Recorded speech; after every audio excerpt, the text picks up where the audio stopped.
Jeet media network ಎಂದೆಂದಿಗೂ ನಿಮ್ಮೊಂದಿಗೆ. ವೀಕ್ಷಕರೇ ನಮಸ್ಕಾರ. ಜೀತ್ ಮೀಡಿಯಾ ನೆಟ್ವರ್ಕ್ ಯೂಟ್ಯೂಬ್ ವಾಹಿನಿಯ ವಿಶೇಷ ವಿಡಿಯೋ ನೋಡೋದಕ್ಕೆ ನಿಮಗೆಲ್ಲ ಸ್ವಾಗತ. ಕಪ್ಪು ನಾಯಿಗೆ ಇದನ್ನ ತಿನ್ಸಿದ್ರೆ ಸಾಕು, ಜೀವನದಲ್ಲಿ ಚಮತ್ಕಾರವೇ ನಡೆದು ಹೋಗುತ್ತೆ ಅನ್ನೋ ರಹಸ್ಯ ಮಾಹಿತಿಯನ್ನ ಈ ವಿಡಿಯೋದಲ್ಲಿ ನಾವು ನಿಮಗೆ ತಿಳಿಸ್ಕೊಡ್ತಾ ಇದ್ದೀವಿ. ವಿಡಿಯೋಗೆ ಈಗಲೇ ಒಂದು ಲೈಕ್ ಕೊಟ್ಟು ವಿಡಿಯೋದ ಕೆಳಗಡೆ ಹರೇ ಶ್ರೀನಿವಾಸ ಅಂತ ಕಮೆಂಟ್ ಮಾಡೋದಕ್ಕೆ ಮರಿಬೇಡಿ. ಹಾಗೆಯೇ ವಿಡಿಯೋದ ಕೆಳಗಡೆ ಇರುವಂತಹ ಜಾಯಿನ್ ಬಟನ್ ಒತ್ತಿ, ಆಗ ನೀವು ಜೀತ್ ಮೀಡಿಯಾ ಚಾನೆಲ್ ಮೆಂಬರ್ ಆಗ್ತೀರಾ. ಅಂದ್ರೆ ನೀವು ಮೆಂಬರ್ಗಳಿಗಿರುವಂತಹ ವಿಶೇಷ ವಿಡಿಯೋ ಮತ್ತು ಲೈವ್ ನೋಡಬಹುದು. ಮನುಷ್ಯನ ಸಹಜ ಸ್ವಭಾವ ಏನ್ ಗೊತ್ತಾ? ಎಲ್ಲಾ ಸಮಸ್ಯೆಗೂ ಶನೇಶ್ವರನೇ ಕಾರಣ ಅನ್ನೋ ಮನೋಭಾವನೆ ಇದೆ. ಅದನ್ನ ಮೊದಲು ಎಲ್ಲರೂ ಬದಲಾಯಿಸ್ಕೊಳ್ಬೇಕು. ವೈದಿಕ ಜ್ಯೋತಿಷ್ಯದಲ್ಲಿ ಶನಿಯು ತುಂಬಾ ಕೆಟ್ಟದ್ದಲ್ಲ. ಶನಿದೇವನ ಬಗ್ಗೆ ಎಲ್ರಿಗೂ ತಪ್ಪು ಕಲ್ಪನೆಗಳಿರುತ್ತವೆ. ವಾಸ್ತವವಾಗಿ ಶನಿಯು ಅತ್ಯಂತ ಶಕ್ತಿಶಾಲಿ ಗ್ರಹವಾಗಿದೆ. ಶನಿಯು ಆಶೀರ್ವದಿಸಿದ್ರೆ ಕಷ್ಟದ ಕೆಲಸವನ್ನು ಕೂಡ ಸುಲಭವಾಗಿ ಮಾಡಬಹುದು. ಶನಿಯ ಪ್ರಭಾವದಿಂದ ಒಬ್ಬ ವ್ಯಕ್ತಿಯು ಯಶಸ್ಸಿನ ಹಾದಿಯಲ್ಲಿ ಬಹಳ ಮುಂದೆ ಹೋಗ್ತಾನೆ. ಶನಿಯನ್ನ ಗುರು ಅಂತಾನೂ ಕರೀತಾರೆ. ಶನಿಯ ಕೃಪೆಯಿಂದ ನಾವು ಜೀವನದ ದೊಡ್ಡ ಪಾಠಗಳನ್ನ ಕಲಿತೀವಿ. ಜೊತೆಗೆ ಶನಿಯನ್ನ ನ್ಯಾಯಾಧೀಶ ಅಂತ ಕೂಡ ಕರೀತಾರೆ. ವೀಕ್ಷಕರೇ, ನಿಮ್ಮ ಜೀವನದಲ್ಲಿ ಸಾಲ ಇರಬಾರ್ದು. ಸಾಲ ಅನ್ನೋ ಪದ ನಿಮ್ಮ ಜೀವನದ ಡಿಕ್ಷನರಿಯಿಂದಲೇ ತೊಲಗಬೇಕು ಅಂತಂದ್ರೆ, ಹಾಗೇನೆ ಜೀವನದಲ್ಲಿ ಇನ್ನೊಬ್ರು ಮುಂದೆ ಸಾಲಕ್ಕಾಗಿ ಕೈ ಚಾಚಬಾರ್ದು. ಹಾಗೇನೆ ಜೀವನದಲ್ಲಿ ನೀವು ಕೈ ಹಾಕುವಂತಹ ಎಲ್ಲಾ ಕೆಲಸಗಳಲ್ಲಿ ಗೆಲುವು ಸಿಗಬೇಕು ಅಂತಂದ್ರೆ ಶ್ರೀ ಸುಧೀಂದ್ರ ದೇಶಪಾಂಡೆ ಗುರುಗಳು ಸಿದ್ಧಿ ಮಾಡಿದ ಮಹಾಲಕ್ಷ್ಮಿ ಶ್ರೀಚಕ್ರ ಯಂತ್ರವನ್ನ ಮನೆಗೆ ಇಂದೇ ತರಿಸಿ ಪೂಜೆಯನ್ನ ಮಾಡೋದಕ್ಕೆ ಆರಂಭಿಸಿ. ಶ್ರೀಚಕ್ರ ಯಂತ್ರವನ್ನ ಬುಕ್ ಮಾಡೋದಕ್ಕೆ ಈಗ ಸ್ಕ್ರೀನ್ ಮೇಲೆ ಕಾಣಿಸ್ತಾ ಇರುವಂತಹ ನಂಬರ್ಗೆ ವಾಟ್ಸ್ಆಪ್ ಮೆಸೇಜ್ ಮಾಡೋದಕ್ಕೆ ಮರಿಬೇಡಿ. ಇನ್ನು ಶನಿ ಗ್ರಹದ ದೊಡ್ಡ ವಿಶೇಷತೆ ಏನು ಅಂತಂದ್ರೆ, ಶನಿಯು ತನ್ನ ಕಾರ್ಯಗಳಿಗೆ ತಕ್ಕಂತೆ ಫಲವನ್ನ ನೀಡ್ತಾನೆ. ಯಾರಾದ್ರೂ ಒಳ್ಳೆ ಕೆಲಸಗಳನ್ನ ಮಾಡಿದ್ರೆ ಶನಿಯು ಅವರಿಗೆ ಒಳ್ಳೆಯದನ್ನ ಮಾಡ್ತಾನೆ. ಅದೇ ವ್ಯಕ್ತಿಯ ಕಾರ್ಯಗಳು ಸರಿಯಾಗಿಲ್ಲದೆ ಇದ್ರೆ ಶನಿಯು ಅವನಿಗೆ ಹಾನಿಕಾರಕವಾಗಿದೆ. ಇದು ಶನಿಯ ಸ್ವಭಾವ.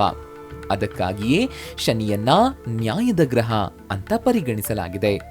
ಆದ್ದರಿಂದ ನಿಮ್ಮ ಜೀವನದಲ್ಲೇನಾದ್ರೂ ಕಷ್ಟ ಇದೆ ಅಂತ ನಿಮಗನ್ಸಿದ್ರೆ ಅದಕ್ಕೆ ಶನಿ ದೇವನನ್ನ ದೂಷಿಸುವಂತಹ ಬದಲಿಗೆ ಜೀವನದಲ್ಲಿ ಮಾಡಿರುವಂತಹ ಕರ್ಮಕ್ಕೆ ಇದು ಸಿಕ್ಕಿರುವಂತಹ ಫಲ ಅಂತ ತಿಳ್ಕೊಳ್ಳಿ.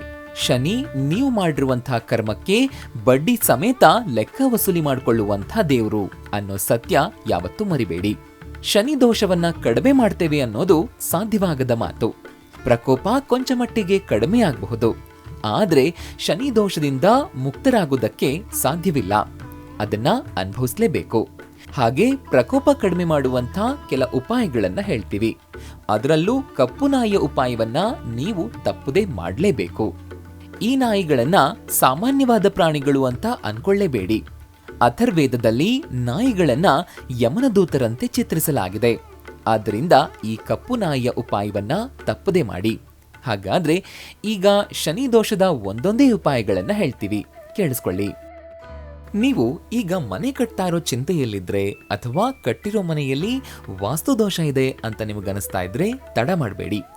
ಒಮ್ಮೆ ಶ್ರೀ ಸುಧೀಂದ್ರ ದೇಶಪಾಂಡೆ ಗುರುಗಳನ್ನ ನಿಮ್ಮ ಮನೆಗೆ ಕರೆಸಿ ವಾಸ್ತು ತೋರಿಸಿ ಸಲಹೆಯನ್ನ ಪಡ್ಕೊಳ್ಬಹುದು. ಸರಳ ವಾಸ್ತು ಪರಿಹಾರಗಳನ್ನ ಶ್ರೀ ಸುಧೀಂದ್ರ ದೇಶಪಾಂಡೆ ಗುರುಗಳು ನಿಮ್ಮ ಮನೆ ಅಥವಾ ಕಮರ್ಷಿಯಲ್ ಸ್ಥಳಗಳಿಗೆ ಖುದ್ದಾಗಿ ಬಂದು ಭೇಟಿ ಕೊಡ್ತಾರೆ. ಶ್ರೀ ಸುಧೀಂದ್ರ ದೇಶಪಾಂಡೆ ಗುರುಗಳನ್ನ ನಿಮ್ಮ ಮನೆಗೆ ಅಥವಾ ಕಮರ್ಷಿಯಲ್ ಪ್ಲೇಸ್ಗಳಿಗೆ ವಾಸ್ತು ಸಲಹೆಗೆ ಕರೆಸ್ಕೊಳ್ಳೋದಕ್ಕೆ ಈಗ ಸ್ಕ್ರೀನ್ ಮೇಲೆ ಕಾಣಿಸ್ತಾ ಇರುವಂತಹ ನಂಬರ್ಗೆ ವಾಟ್ಸ್ಆಪ್ ಮೆಸೇಜ್ ಮಾಡೋದಕ್ಕೆ ಮರಿಬೇಡಿ. ಶನಿ ದೋಷ ಅನ್ನೋದು ಕೇವಲ ಮನುಷ್ಯರಿಗೆ ಮಾತ್ರ ತಟ್ಟೋದಿಲ್ಲ, ದೇವಾನುದೇವತೆಗಳಿಗೂ ಇದು ತಪ್ಪಿದ್ದಲ್ಲ. ಆದ್ರಿಂದ ಈ ದೋಷದಿಂದ ಮುಕ್ತಿಯಾಗಲೆಂದೇ ಈ ಉಪಾಯಗಳನ್ನ ನೀವು ಮಾಡಬೇಕು. ಈ ಮೊದಲನೇ ಉಪಾಯ ಮಾಡೋದ್ರಿಂದ ಕೇವಲ ಶನಿ ದೋಷದ ಪ್ರಕೋಪ ಕಡಿಮೆ ಮಾಡೋದಲ್ಲದೆ ಸಾಡೆಸಾತಿಯ ಪ್ರಕೋಪ ಕೂಡ ಕಡಿಮೆ ಮಾಡುತ್ತೆ. ಅದಕ್ಕಾಗಿ ನೀವು ಮಾಡಬೇಕಾದದ್ದೇನು ಅಂತಂದ್ರೆ, ನೀವು ಕಪ್ಪು ಬಟ್ಟೆಯನ್ನ ತಗೊಳ್ಳಿ. ಆ ಬಟ್ಟೆಯಲ್ಲಿ 51 ಕಪ್ಪು ಮೆಣಸಿನ ಕಾಳನ್ನ ಹಾಕಿ.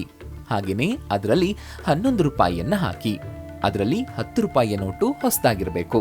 ಅಲ್ಲದೆ ಇನ್ನೊಂದು ಹೊಸ 1 ರೂಪಾಯಿ ನಾಣ್ಯವನ್ನು ಕೂಡ ಹಾಕಬೇಕು.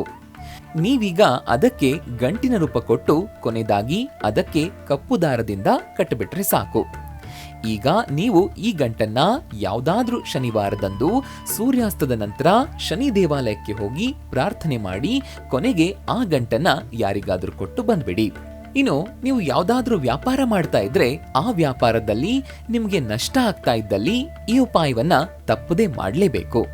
ಇದರಿಂದ ನಿಮ್ಮ ಮುಳುಗುತ್ತಿರುವಂತಹ ವ್ಯಾಪಾರ ಹಂತ ಹಂತವಾಗಿ ಲಾಭ ಮಾಡ್ತಾ ಹೋಗುತ್ತೆ. ಅದಕ್ಕಾಗಿ ನೀವು ಈ ಪರಿಹಾರವನ್ನ ಹೇಗ್ ಮಾಡಬೇಕು ಅಂತಂದ್ರೆ, ಶನಿವಾರದ ದಿನದಂದು ಸೂರ್ಯಾಸ್ತದ ನಂತರ ಶನಿ ದೇವಾಲಯಕ್ಕೆ ಹೋಗಿ ಅಲ್ಲಿ ಶನಿ ದೇವರ ಮುಂದೆ ಸಾಸುವೆ ಎಣ್ಣೆಯ ದೀಪವನ್ನ ಹಚ್ಚಬೇಕು. ಈಗ ಆ ದೀಪದಲ್ಲಿ ಒಂದು ಕಪ್ಪು ಮೆಣಸನ್ನ ಹಾಕಬೇಕು. ಈಗ ಶನಿ ದೇವರ ಮೂರ್ತಿಯ ಮುಂದೆ ನಿಲ್ಬೇಕು.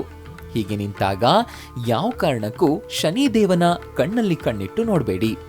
ಈಗ ಕೈಯಲ್ಲಿ ಒಂದು ಕಪ್ಪು ಬಟ್ಟೆಯನ್ನ ತಗೊಳ್ಳಿ. ಅದರೊಳಗೆ ಒಂದು ಮುಷ್ಟಿ ಕರಿಮೆಣಸನ್ನ ಹಾಕ್ಬಿಡಿ. ಈಗ ಆ ಕಪ್ಪು ಮೆಣಸಿನ ಕಾಳಿನೊಳಗೆ ಹೊಸ ₹1 ನಾಣ್ಯವನ್ನ ಹಾಕಿ, ಹಾಗೇನೆ 11 ಲವಂಗವನ್ನ ಅದರೊಳಗೆ ಹಾಕಿದ್ರೆ ಸಾಕು. ಈಗ ಶನಿ ದೇವನ ಮುಂದೆ ನಿಮ್ಮ ಕಷ್ಟವನ್ನ ಹೇಳ್ಕೊಂಡು ಆ ಎಲ್ಲಾ ಕಷ್ಟಗಳು ದೂರವಾಗ್ಲಿ ಅಂತ ಪ್ರಾರ್ಥನೆ ಮಾಡಿ ಕೊನೆಯಲ್ಲಿ ಆ ಗಂಟನ್ನ ನಿಮ್ಮ ವ್ಯಾಪಾರ ಮಾಡುವಂತಹ ಸ್ಥಳದಲ್ಲಿ ಹಣಕಾಸಿನ ವ್ಯವಹಾರ ಎಲ್ಲಿ ಮಾಡ್ತೀರೋ ಅಲ್ಲಿ ಬಚ್ಚಿಟ್ಬಿಡಿ. ಇಷ್ಟು ಮಾಡಿ ಆಗ ನಿಮಗೂ ಈ ಗಂಟಿನ ಚಮತ್ಕಾರ ಏನು ಅನ್ನೋದು ಗೊತ್ತಾಗುತ್ತೆ. ಇನ್ನು ಕೊನೆಯದಾಗಿ ನಾವು ಹೇಳೋದಕ್ಕೆ ಹೊರಟಿರುವಂತಹ ಶಕ್ತಿಶಾಲಿ ಉಪಾಯ. ಈ ಉಪಾಯದಲ್ಲಿ ಕಪ್ಪು ನಾಯಿಯ ಪಾತ್ರ ತುಂಬಾನೇ ಪ್ರಮುಖವಾಗಿರೋದು. ಇದನ್ನ ನಿಮ್ಮ ಮನೆಯಲ್ಲಿ ಯಾರಾದ್ರೂ ಅನಾರೋಗ್ಯದಿಂದ ಒದ್ದಾಡ್ತಾ ಇದ್ರೆ ಅಂಥವರಿಗಾಗಿ ಈ ಉಪಾಯವನ್ನ ಮಾಡಿ. ಈ ಉಪಾಯವನ್ನ 5 ಶನಿವಾರ ಮಾಡಬೇಕು. ಈ ಉಪಾಯಕ್ಕಾಗಿ ಮೊದಲಿಗೆ 11 ಕರಿಮೆಣಸಿನ ಕಾಳನ್ನ ತಗೊಳ್ಳಿ. ಈ ಮೆಣಸಿನ ಕಾಳುಗಳನ್ನ ಅನಾರೋಗ್ಯದಿಂದ ಒದ್ದಾಡ್ತಾ ಇರುವವರ ಎಡಗೈಯಲ್ಲಿ ಇಟ್ಟುಬಿಡಿ. ಈಗ ಬಲಗೈಯಲ್ಲಿ 7 ರೊಟ್ಟಿಗಳನ್ನ ಕೊಡಿ. ಈಗ ಎಡಗೈಯಲ್ಲಿರೋದನ್ನ ಅವರ ದೇಹದ ಎಡಗಡೆ ಕಡೆಯಿಂದ ಬಲಗಡೆಗೆ 7 ಬಾರಿ ಸುತ್ತಾಕೋದಕ್ಕೆ ಹೇಳಿ. ಕೊನೆಗೆ ಎಡಗೈಯಲ್ಲಿರುವಂತಹ ಮೆಣಸಿನ ಕಾಳನ್ನ ಮನೆಯ ಹೊರಗಡೆ ಯಾರೂ ಓಡಾಡದ ಜಾಗದಲ್ಲಿ ಬಿಸಾಕಿ ಬರಬೇಕು. ಹೀಗೆ ಬಿಸಾಕಿ ಬರುವಾಗ ಬಲಗೈಯಲ್ಲಿರುವಂತಹ ರೊಟ್ಟಿಯನ್ನು ಕೂಡ ಕಪ್ಪು ನಾಯಿಗೆ ತಿನ್ನಿಸಿ ಬರಬೇಕು. ಇಷ್ಟು ಮಾಡಿ ಆ ನಂತರ ಶನಿ ತನ್ನಿಂದ ತಾನೇ ಕೊಂಚ ಮಟ್ಟಿಗೆ ಶಾಂತ ಆಗ್ತಾ ಹೋಗೋದು ನಿಮ್ಮ ಅನುಭವಕ್ಕೂ ಬರುತ್ತೆ. ವೀಕ್ಷಕರೇ, ನೋಡಿದ್ರಲ್ವಾ, ಕಪ್ಪು ನಾಯಿಗೆ ಇದನ್ನ ತಿನ್ಸಿದ್ರೆ ಸಾಕು, ಜೀವನದಲ್ಲಿ ಚಮತ್ಕಾರವೇ ನಡೆದು ಹೋಗುತ್ತೆ ಅನ್ನೋ ಮಾಹಿತಿಯನ್ನ ತಿಳಿಸ್ಕೊಟ್ಟಂತಹ ಇವತ್ತಿನ ಈ ವಿಡಿಯೋ ನಿಮ್ಗೆ ಇಷ್ಟ ಆಗಿದೆ ಅಂತ ಭಾವಿಸ್ತೀನಿ. ಇಷ್ಟ ಆದ್ರೆ ಈ ವಿಡಿಯೋಗೆ ಈಗಲೇ ಒಂದು ಲೈಕ್ ಕೊಡಿ.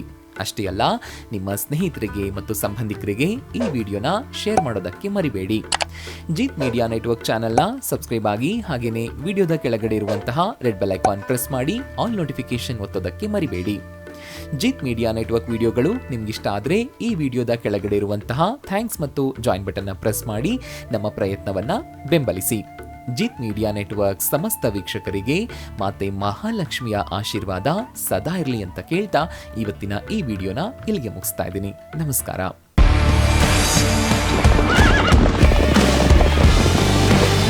ಜೀತ್ ಮೀಡಿಯಾ ನೆಟ್ವರ್ಕ್ ಎಂದೆಂದಿಗೂ ನಿಮ್ಮೊಂದಿಗೆ.